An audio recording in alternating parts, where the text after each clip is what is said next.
இடம்பொருள் நேயர்களுக்கு வணக்கம். ஸோ இன்னைக்கு வந்து பார்த்தீங்க அப்படின்னா இப்போ அடுத்து என்னதான் நடக்க போகுது பாண்டியன் ஷோ சீரியலில். ஏன்னா பாண்டியன் ஷோ சீரியலில் இந்த ஒரு கல்யாண கலாட்டா, இதுக்கப்புறம் கதிருக்கும் ராஜிக்கும் கல்யாணம் நடக்க போகுதுங்கிறாங்க. இதில் வேற கண்ணனுக்கும் ராஜிக்கும் நடக்க போகிற கல்யாணத்தை நிறுத்த வேற போகிறாங்க.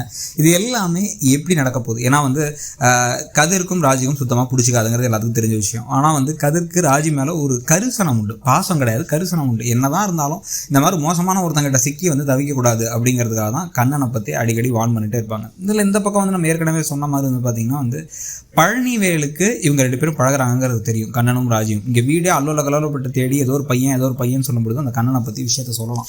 சொன்னதுக்கப்புறம் அவங்க தேடி வரலாம், ஏதோ ஒரு விஷயம் நடக்கலாம். இப்போ இந்த சமயத்தில் கல்யாணத்தை நிறுத்திட்டு பொண்ணு ஓடி வந்துருச்சு அப்படிங்கிறது எவ்வளோ பெரிய அவமானம் அப்படிங்கிறது கோமதிக்கு நல்லா தெரியும். ஏன்னா அந்த அவமானத்தை தன்னோட வீட்டுக்கு நம்ம கொடுத்துட்டோம்.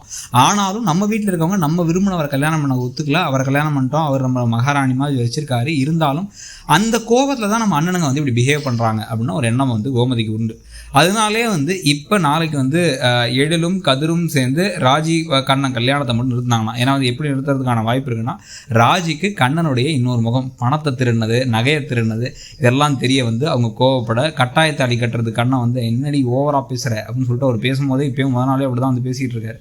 அப்படி ஒரு கழுத்தை தாலியை கட்ட வரும்பொழுது அவங்க முடியாதுன்னு சத்தம் போட, அப்போ கதிரும் எழிலும் சேர்ந்து அடித்து காப்பாற்றினோன்னே என்னம்மா பண்ண, என்ன காரியம் நீ பண்ணி வச்சிருக்க, அங்கே எல்லாரும் தேடிட்டு இருப்பாங்க, உன் கல்யாணம் என்ன நின்றுருக்குமே அப்படின்னா அதுக்குள்ளார இப்போ அரசியோ யாரோ கால் பண்ணி கல்யாணம் நினைச்சு அவமானப்பட்டு நிற்கிறாங்க உன் அண்ணனுங்கன்னு சொல்லிட்டு இருக்கிற சமயத்தில், சரி ஒன்று பண்ணுவோம், நீ கழுத்தை தாலி கட்டுறா, நான் சொல்கிறேன் நீ கழுத்தை தாலி கட்டு அப்படின்னு கோமதி சொல்லி. ஏன்னா சொந்த தாய் மாமா மகனோட அத்தை மகனை கல்யாணம் பண்ணிக்கிறதுக்காக தான் ஓடி வந்தாங்க அந்தவங்க அப்படின்னு சொன்னால் கூட ஊரில் பேச்சு குறையும்.